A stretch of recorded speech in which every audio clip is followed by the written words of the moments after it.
Bonjour à tous. Vous m'entendez très bien? Alors, aujourd'hui, pendant cette prédication, j'aimerais qu'on parle un peu, pas qu'un peu, mais qu'on parle de la vie éternelle. Alors, pourquoi j'ai choisi ce sujet? Parce que très récemment, en discutant avec ma sœur et mon épouse, on parlait de la vie éternelle. On se posait la question, ça va se passer comment? À quoi ressemblerons-nous? Qu'est-ce qui va se passer? Donc, beaucoup de questions.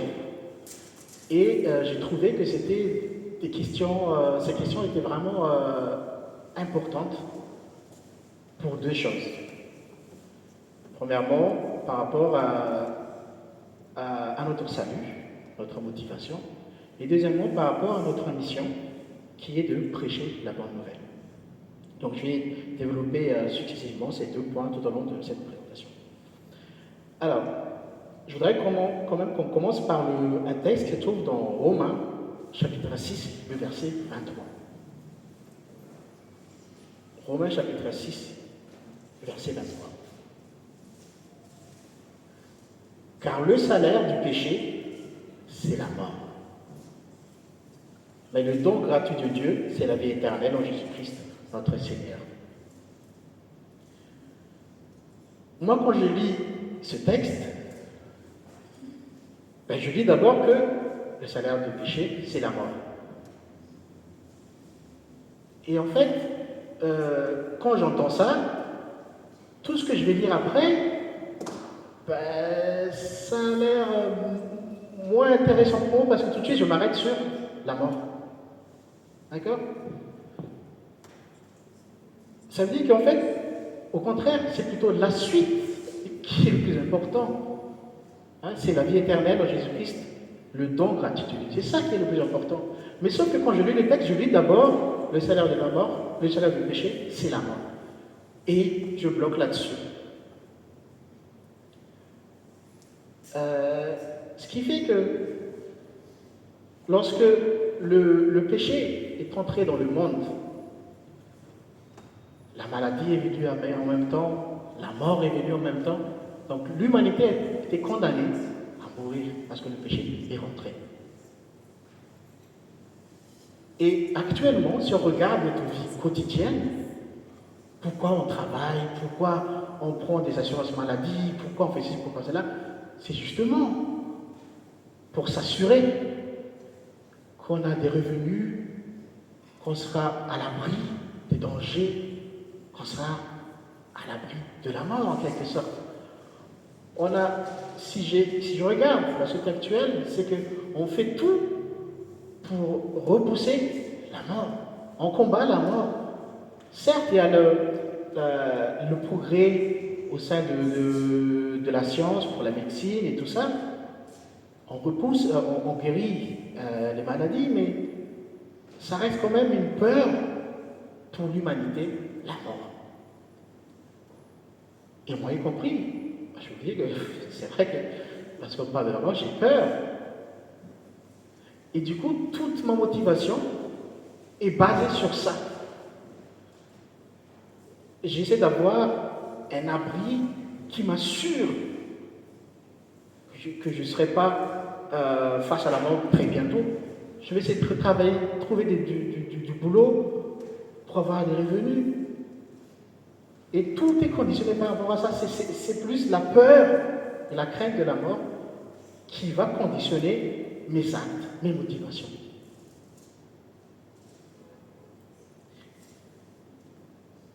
Et alors que c'est pas la meilleure motivation parce que Dieu, à la création, nous a donné le libre arbitre. Le choix, le libre arbitre. Qu'est-ce que Dieu souhaite que nous fassions? Que nous le choisissions.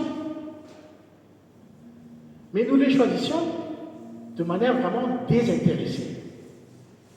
C'est pas parce que on choisit la vie éternelle, parce que j'ai peur de la mort qui est en face.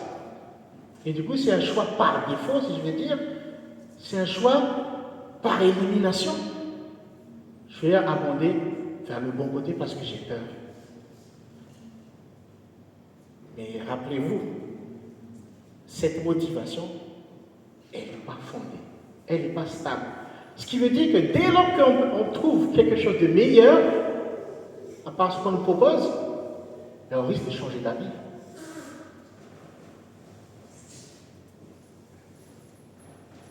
Donc en fait, là où je voulais vraiment en venir, c'est que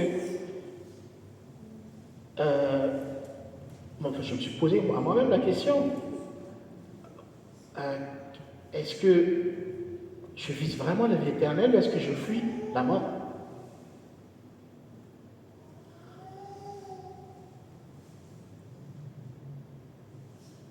Vous pouvez poser la question. Et c'est pour ça que quand on a eu cette discussion entre nous, j'arrive même pas à imaginer me projeter dans cette vie éternelle. Qu'est-ce qui va se passer? Je ne sais pas vaguement. Je sais qu'il y aura, regardez bien, je sais qu'il n'y aura plus de maladie, je sais qu'il n'y aura plus la mort, il n'y a plus de peine, il n'y a plus de peur. Vous voyez, en fait, c'est comme si on enlevait tout ce qui est négatif. Mais si on enlève tout ce qui est négatif, ça devient neutre. On a l'impression que c'est très réducteur. C'est neutre, c'est comme s'il n'y avait rien en fait. Alors que c'est faux. C'est comme ça que je conçois la vie éternelle, c'est que là où il n'y a pas de malheur, il n'y a pas de... Est-ce que je n'arrive pas à trouver quelque chose de positif pour augmenter la note, si je peux m'exprimer ainsi? Pardon? Vous avez dit qu'il y aura ni peur ni tout ça, mais qu'on va marcher sur des rues pavées d'or. Voilà! Vous voyez? À chaque fois, on oublie les choses. Celui qui revient à l'esprit tout de suite, c'est les malheurs qui vont disparaître. Parce que tellement on vit là-dedans dans la société, parce que c'est normal, le péché est rentré dans notre vie. Donc, on se bat contre tout ça. Alors que plutôt la motivation, c'est voilà, on va marcher sur de l'heure. Ça, j'aime bien ça. C'est positif. Quelques suggestions? Qu'est-ce que vous pensez à ça? La vie éternelle? Rien vous arrive à l'esprit? Vivre éternellement. Et là, je suis d'accord avec toi. Pour l'instant, pour moi, la définition de la vie éternelle, c'est quantifié. Ça veut dire que c'est éternel, ça ne se limite pas. C'est quantifié, enfin, il n'y a pas de limite. Mais la qualité,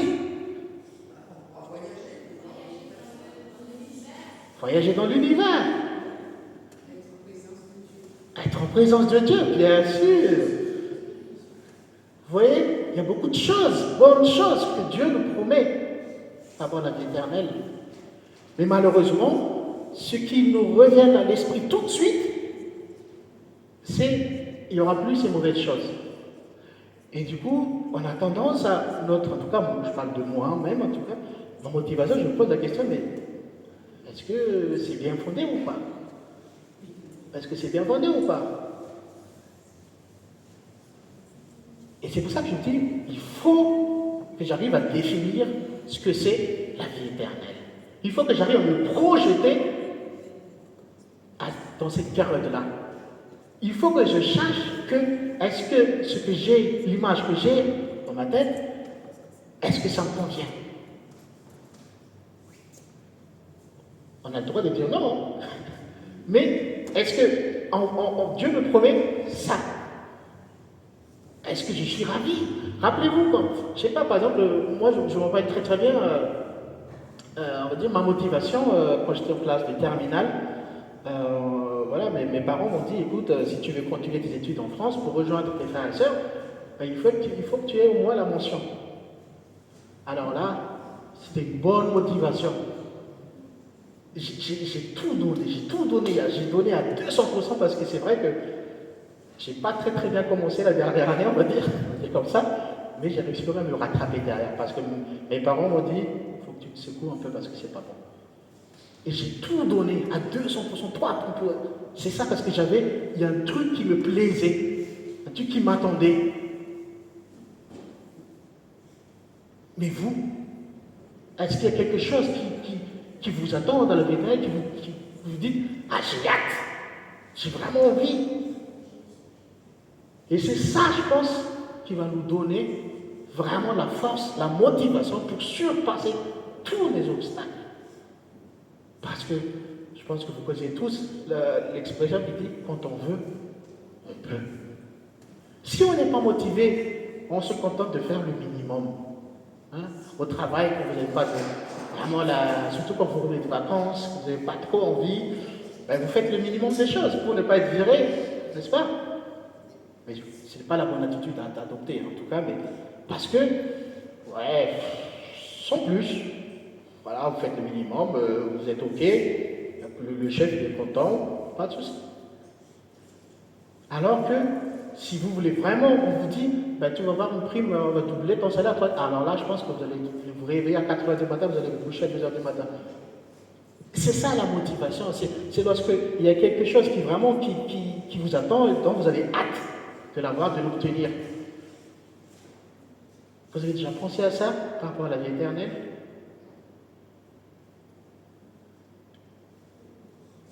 Le jardin d'Éden, il existe toujours. On verra ce qui s'est passé et comment est-ce que le jardin d'Éden finalement présenté à notre premier parent. Voilà.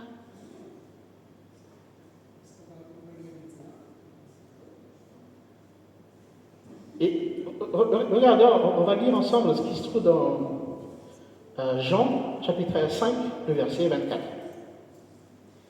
C'est Jésus qui parle. Jean, chapitre 5, le verset 24. En vérité, je vous le dis, celui qui écoute ma parole et qui croit à celui qui m'a envoyé a la vie éternelle et ne vient point en jugement, mais il est passé de la mort à la vie. Vous connaissez? Là, Jésus parle de la foi. Mais regardez bien comment il dit. Celui qui écoute ma parole et qui croit à celui qui m'a envoyé a la vie éternelle. Il utilise bien le verbe au présent, l'indicatif. Il n'a pas dit aura. Il a dit a. Donc ça dit en fait, actuellement, nous avons déjà la vie éternelle parce que nous croyons déjà en Jésus-Christ. Mais pour autant, est-ce qu'on se sent vivre dans la vie éternelle? C'est là la question, est-ce qu'on est vraiment conscient de ce que nous attendons, de ce qui nous attend à la vie éternelle? Jésus dit, nous l'avons déjà. Est-ce qu'on le pratique déjà?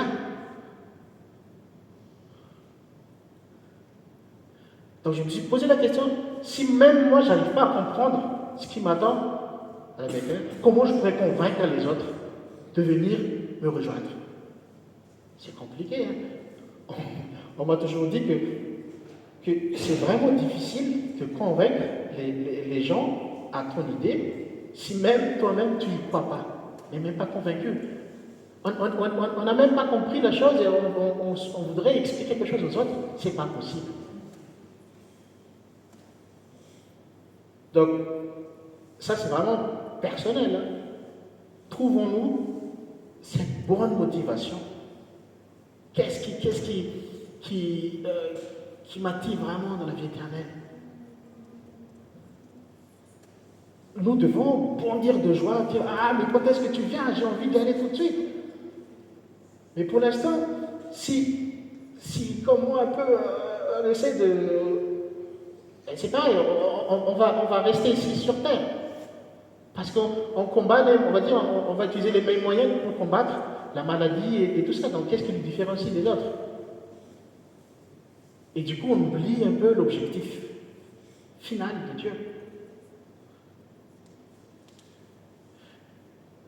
Marie a dit tout à l'heure, la présence de Dieu, ça, franchement, ça vous entendez ça,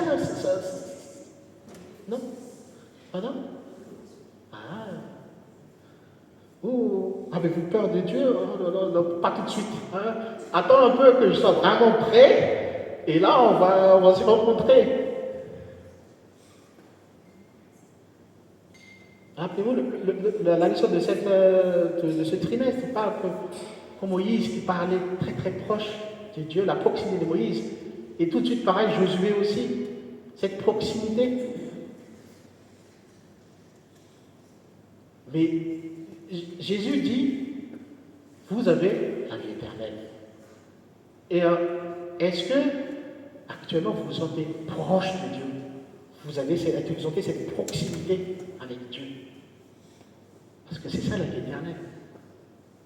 C'est vivre éternellement avec Dieu. Et je pense que vous ne voudrez pas vivre éternellement avec quelqu'un que vous n'appréciez pas. Hein? Vous allez le supporter éternellement.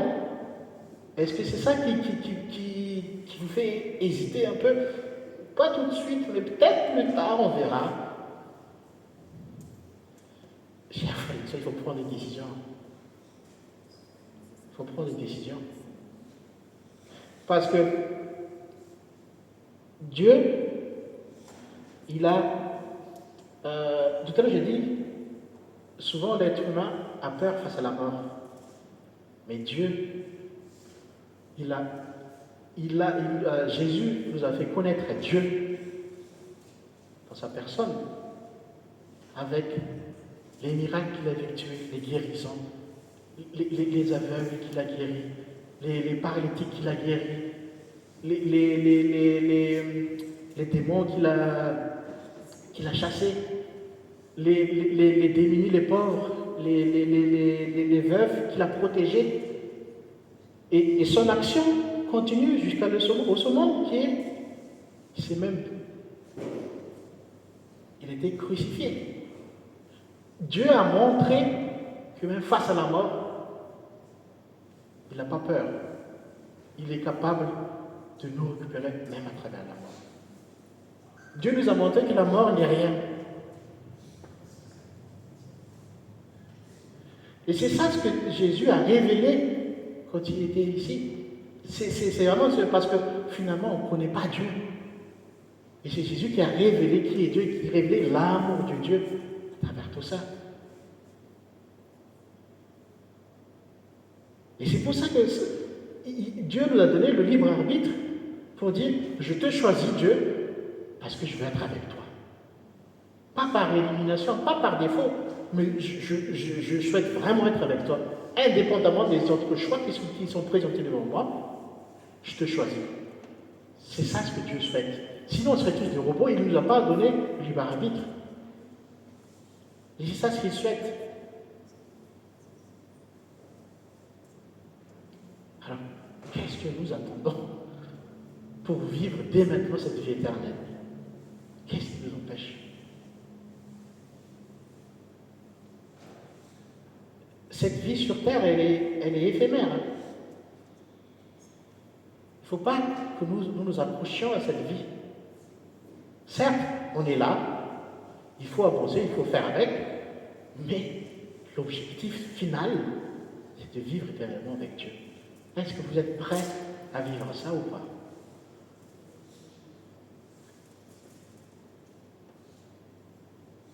Un autre texte que j'aimerais aussi qu'on regarde, que nous regardions, Matthieu, chapitre 7, les versets 22 à 23. Parce que Jésus nous dit, si vous ne voulez pas, moi aussi, je ne vous connais pas. Beaucoup me diront ce jour-là, Seigneur, Seigneur, n'avons-nous pas prophétisé en ton nom? N'avons-nous pas chassé les démons en ton nom? N'avons-nous pas fait beaucoup de miracles en ton nom? Alors je leur dirai ouvertement, je ne vous ai jamais connu. Éloignez-vous de moi, vous qui commettez le mal.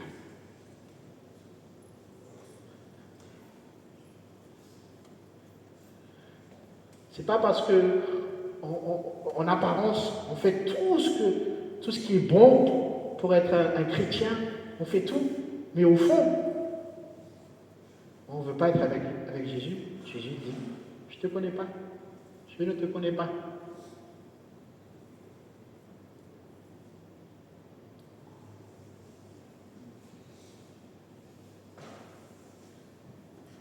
Un dernier texte, Jean 17, verset 3. Or, la vie éternelle, c'est qu'ils te connaissent. Toi, le seul vrai Dieu, et celui que tu as envoyé, Jésus-Christ. Là, je pense que Jésus donne vraiment une définition. de la vie éternelle. Or, la vie éternelle, c'est qu'ils te connaissent. Nous connaissons Dieu.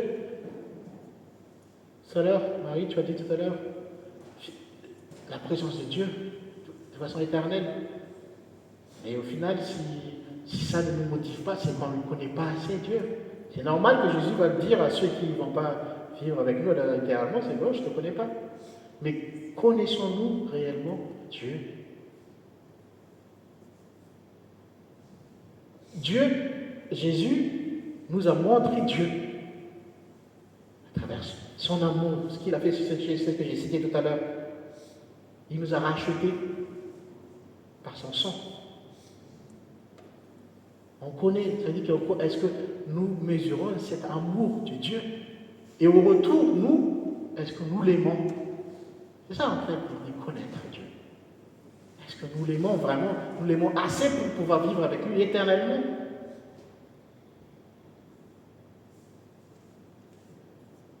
La vie éternelle, c'est qu'ils te connaissent, toi, le seul Dieu.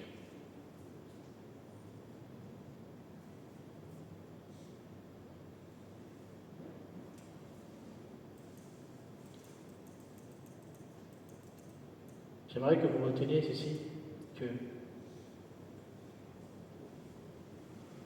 notre motivation doit être l'amour de Dieu. Et ce n'est pas pour rien que Jésus a résumé les 10 commandements par 2 phrases. L'amour de Dieu, l'amour du prochain. Et c'est ça ce que Dieu attend de nous. L'amour de Dieu, oui, parce qu'on ne pourra pas vivre avec quelqu'un qu'on ne supporte pas. Et pareillement, on va vivre en grande famille, unie là-bas. Et vous allez dire, ah, je ne m'entends pas avec lui. Non, c'est pas possible. La base, c'est l'amour. C'est la vie éternelle, en tout cas pour moi. C'est vraiment cette grande famille unie, unie par l'amour. Là, il y a beaucoup de bienveillance. C'est ça la vie éternelle. Bien évidemment, je suis d'accord avec vous, il n'y aura plus de soucis, il y aura plus de soucis. Je suis tout à fait d'accord. Mais pour moi, la priorité, ce qu'on doit mettre en avant, c'est ça. Il y a cet amour. Et Dieu a dit, si vous n'aimez pas votre prochain, il ne faut pas dire que vous m'aimez moi. Et c'est ça. La vie éternelle, c'est vivre avec Dieu. Sous le regard de son amour et sa grâce. Est-ce que vous êtes prêts? Parce que Jésus a dit tout à l'heure, vous avez déjà l'éternel. Donc nous pouvons commencer à connaître Dieu. Avec quoi? À travers quoi? Ses paroles, la Bible. Je n'ai même pas envie de faire la statistique pour moi pour dire combien de temps je ouvre la Bible dans la journée. Je n'ai même pas envie d'être dessus. Mais je me dis, mais j'aime Dieu, mais combien de temps je passe de temps avec lui par jour? Alors que je prétends passer toute ma vie de façon éternelle plus tard. Posez-vous la bonne question. On choisit la vie éternelle parce que c'est ce que nous souhaitons, pas parce qu'on a peur de la mort. Si on est motivé par cela, je pense que ce n'est pas la meilleure façon. Il faut être plutôt enthousiaste, vivre avec Dieu. C'est ça ce que Dieu attend de nous. Et je rappelle, il s'est donné vraiment la vie à la croix pour nous racheter. Il a montré que même la mort n'est rien par rapport à son amour. Et au retour, nous, est-ce que nous sommes prêts à lui montrer ça?